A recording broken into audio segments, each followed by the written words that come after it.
ฮึบมาเฮาบาทนี่เหลืออีกสุดท้ายแล้วเอาเข้าไปไว้ในก่อนเนาะ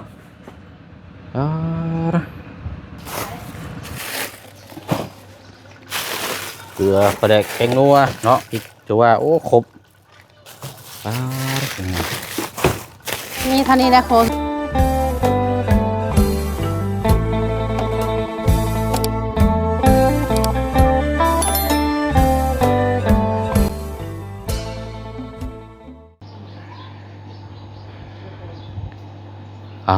เรียบร้อยแล้วบ่เฮาถุงยังชีพ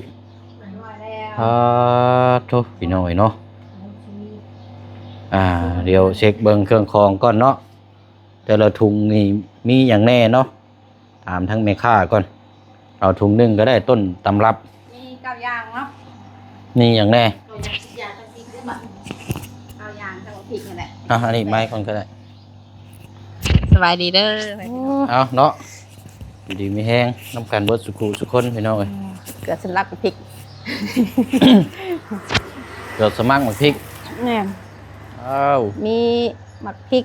เกลือปลาแหลกตึงนัวน้ำปลาลองแกะเบิ้งอยู่ลองแกะเบิ้งก็ได้นี่อย่างไงเบาหลายคือใหญ่สิเบิ่งกับตัวจริงใช่ป่ะนี่ให้จับก็ไม่บอกโบต้องออกมากก็ได้พึ่งแบบแงะเบิ้งนะเอาแงะเอางะเบิ้งซะเอานี่เอามาม่าปลาแดกน้ำตาลตึงนัวเกลือน้ำมันน้ำปลาของปลานะนมมีพริกถือว่าครบเนาะขนมไม่ได้ใส่ขนมเพราะว่าจะได้เป็นกล่องแบบแม่นเอาขนมนี่เอาแบบนี้พี่น้องเอาเนี่ยก็ถือว่าโอเคแล้วก็มีเข่าน้ำอีกแล้วก็มีผ้าห่มมีอยู่3อย่างเอามีแต่ว่าจะเอาขึ้นรถพอแล้วเมื่อไว้ในเฮือนพอแล้วได้จ้ะจะหิวป่ะอะไรก็ได้เนาะไปเปลี่ยนกันก็ได้ อันนี้ให้เราจัดอะไรกันยังชีหิวอีกเนาะบริการเต็มที่เลยนะสรุปแล้วนี่ได้จักชุดก็45อะไร45ชุดเนาะแม่นเพราะว่าห้าวเคี่ยวออกมา45เลยพอจะได้45จัดให้45โจเอาพี่น้องเนาะตามสั่งเลยโอ้ยเอารองเท้าเกิดเอาก่อนสั่งได้ในนั้นเนาะ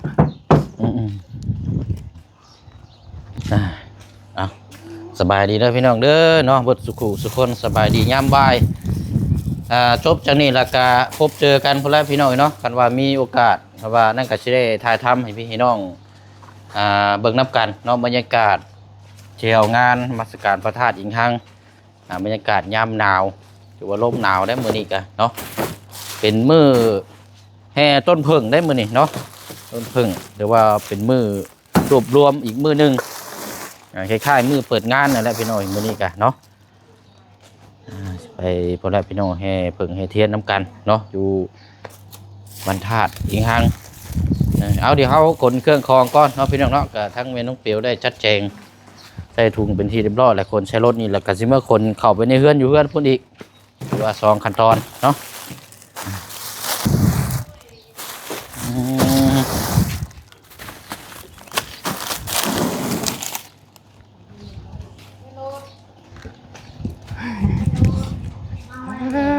เนาะเอามีตู้กัน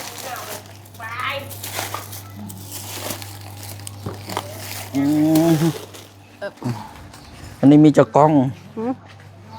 12เนาะ12กล้องโอ้หอมคักเด้นี่พี่น้องใบเตยครับกินกับข้าวนี่โอ้แล้วได้ก่อนได้นี่เอาไว้นี่ก่อนเพราะว่าเต็งไปกันเต็งไปได้ก็ได้หรอกไม่ต้องเข้าไปไหนก็ได้หรอกขอให้เชียวลงอยู่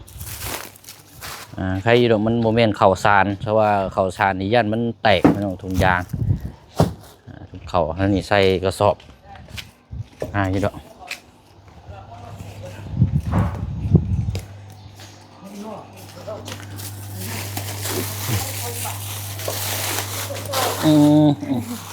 ย่าเลยแล้ว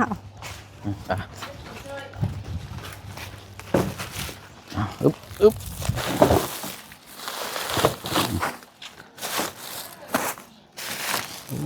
เราจะจับใส่ก็ได้ข่อยขนมา จากนัดจะเต็มเดี๋ยวนี้เนาะ ข่าวสารหายได้แล้ววานเด้ผ้าห่มก็มีแม่นผ้าห่มนั้นนิ่มนะ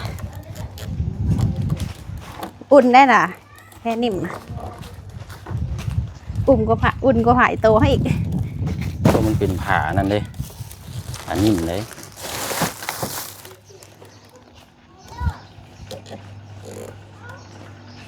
อ่ะมา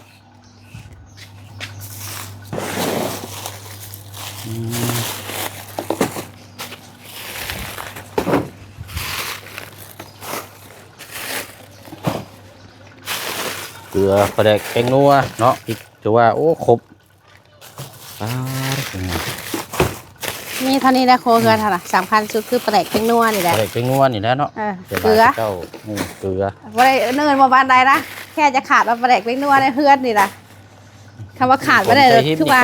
เมื่อไรเฮาสิคนน้องเพื่อนพูดอีก ก็อยู่มาได้รอดเป็นนัวสำคัญเป็นนัวนี่ก็ได้เกลือยังอยู่หึงอยู่ได้เกลือเพื่อสิเบิร์ดเนาะปลาแดกเป็นนัวขาดไปได้เบิร์ดได้ของแซ่บค่ะหาฉันแล้วของแซ่บคือแป้งนัว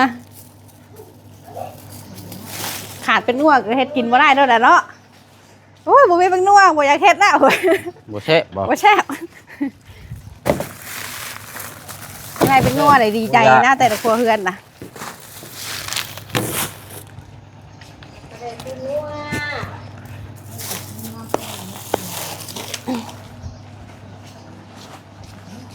เดี๋ยวขอได้การน้ำหน่อยเด้อได้จดอยู่บ่รถบินอยู่บ่จดอยู่การอยู่บ่เอาบินมาเนี่ยแต่ก็อันบินผ่านได้บ่เดี๋ยวหาสิปิดได้เนาะ ป้าปิดเลยก็ได้ได้ไปอันนั้นละฉีกมาเด้อหั่นดุมแล้วก็ทำเงาก็โทรบอกเลยเสียรถจักรขึ้นมาเอา ที่เบิดนี่แหละพอบ่เชียง ลงผลิตจะดุมเขาดิ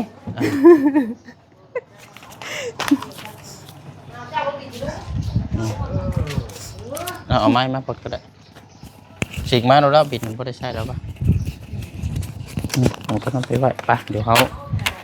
ปิดห้านก็ได้พี่น้องเนาะเพราะว่าเมื่อนี้ไปร่วมทำบุญน้ำกันก้อนเนาะปีหนึ่งมีเท่านึงคนละพี่น้องประทานอีห้างแต่ว่าเฮาสิเอาตัวนี้มือไหวเฮือนก้อนเนาะถุงยางชีพเอามาไหวเฮือมเอาไว้อยู่เฮือนแล้วก็รวบรวมเข่ากับประหมอยู่พุ่นอะไรพี่น้องมือเดินทางกะสิจัดแจงอยู่เฮือนพุ่นกับแม่นออกเดินทางเลยเอารายการอยู่ในถุงนี่พี่น้องเนาะทางเมนน้องเปียวจดใช่กะสิมีอยู่น้ำตาลเป็นนัวน้ำปลาเกลือมาม่าขนมน้ำมันขนมน้ำมันกดน้อยน้ำมันพืชอะไรพี่น้อยเนาะแล้วก็3 เมฆัวปลากระป๋องหมักพริก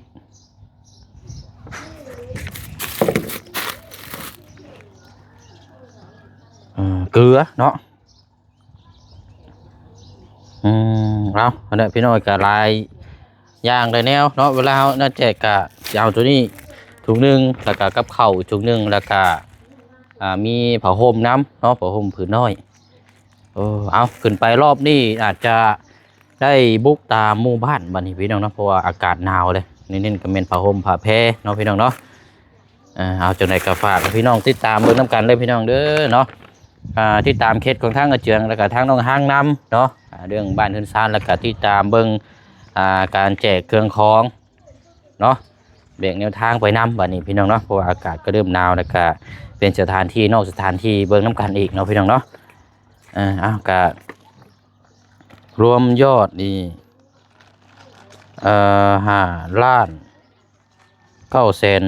5,970,000 กีบ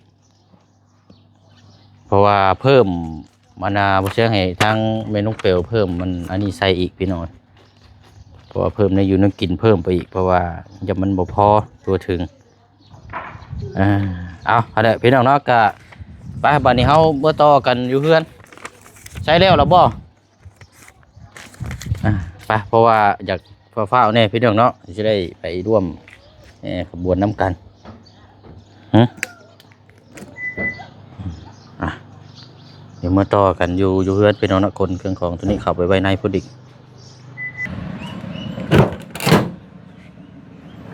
ฮึบมาเฮาบาทนี่เหลืออีกสุดท้ายแล้วเอาเข้าไปไว้ในก่อนเนาะเขามีคนยืนแน่นอน นี่ได้ใช่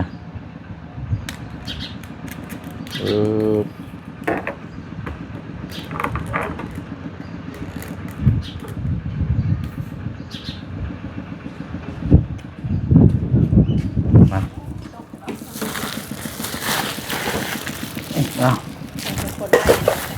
เดี๋ยวเอาลงเจนี่แหละพระเจ้าขอบไปเยี่ยงหน้าด้วยรถ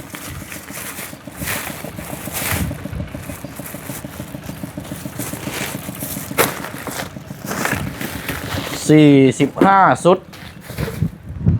เอาตัวนี่มันพริกอะไรแยกไว้ก่อน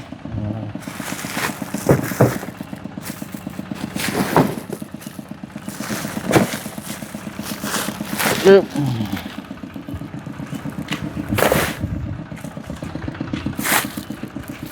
แห่ของการเด้อเปิดเด้อ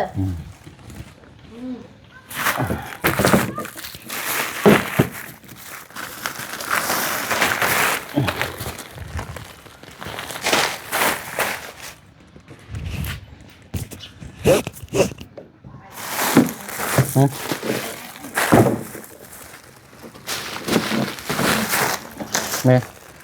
จะเน้นเอาไว้แต่ข้างในพอละยัดขอบไปในพอละเห็นเน้นเลยเพราะว่าลายเราก็เอาไว้ข้างนอกนะแต่ว่านี่เบิดอยู่ข้างในนี่เรียงบ่อยากเอาไว้ข้างนอกเนาะเพราะว่าบางเทื่อนี่เขาจอดรถไว้นี่ยันเฮียเลยเขาเจ้าจอดไว้ซื่อนะเขาเจ้ายังมาขูดรถขูดล่างเกี่ยวกับเป็นห้อยเป็นอะไรนี่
ใช่เหลืออีก3-4 ถุงโอ้ตัวนี้ต้องขึ้นให้ตัวนี้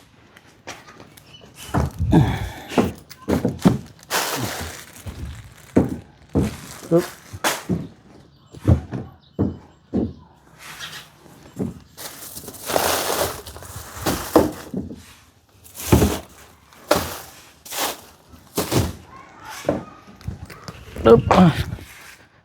อันนี้มากล้วยเจืองเนาะกล้วยมันอยากอ่อนพี่น้องบ่ค่อยทำอะไรมันก็ได้แห้วๆต้นกล้วยตึงๆมันสุกเนาะเดี๋ยวจะเอาไปให้ฝากทั้งผู้เฒ่านี่กัน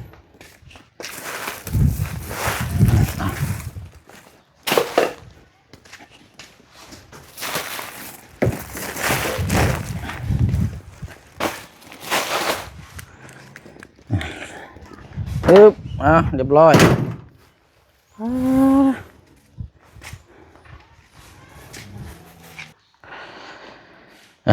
อันนี้ก็เป็น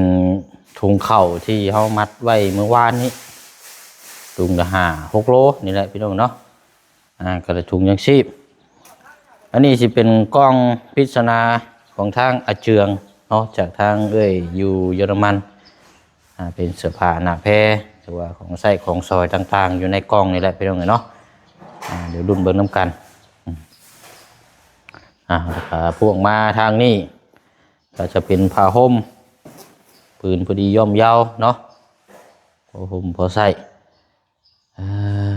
นี่แหละพี่น้อง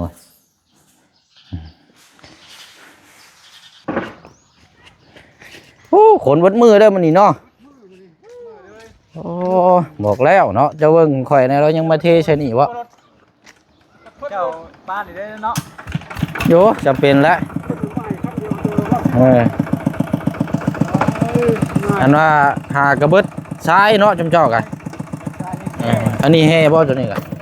โอ้เอาเนาะคอยคน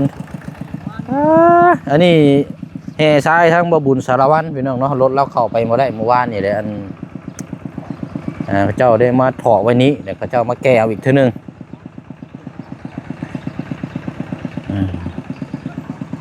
โอ้เฮนี่งามเลยพี่น้องเนาะไปเอาละบัดนี้พี่น้องเนาะก็สิได้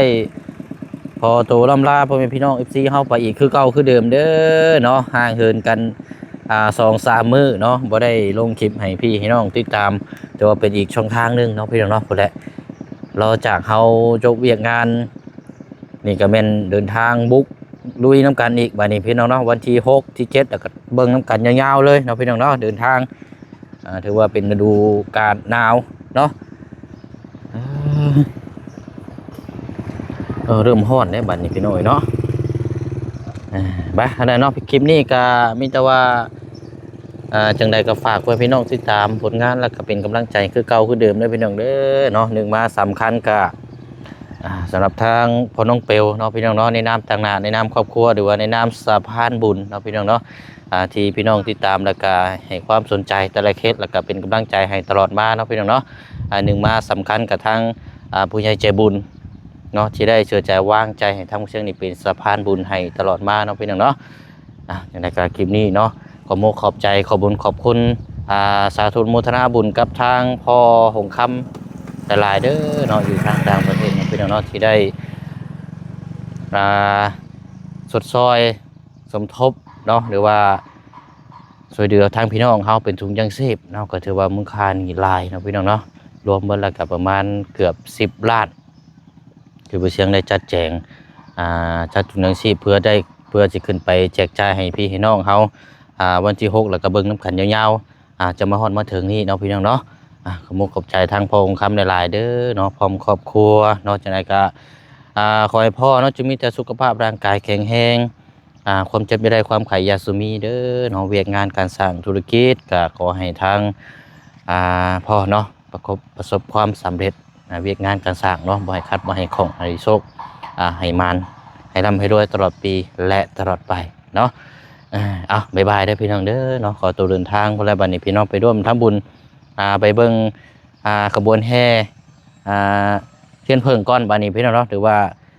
ประเพณีปีหนึ่งมีเทื่อหนึ่งเนาะอยู่วัดประธานดิงหังเนาะพี่น้องเนาะบ๊ายบายได้พี่น้องเด้อสบายดีเนาะ